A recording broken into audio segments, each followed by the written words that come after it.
O'zbekistonda tradingdan jismoniy shaxslarga tushgan daromad soliqqa tortiladimi yoki tortilmaydimi? Ayrim holatlarda soliq to'lanmay qolishi ham mumkinmi?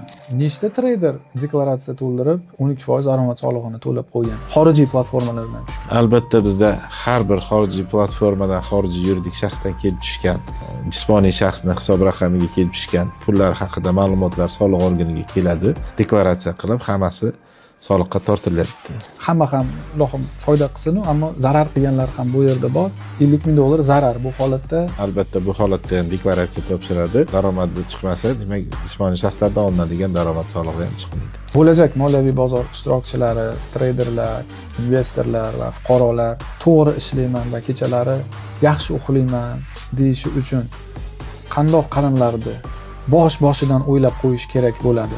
Deklaratsiyani vaqtida topshiradigan bo'lsa,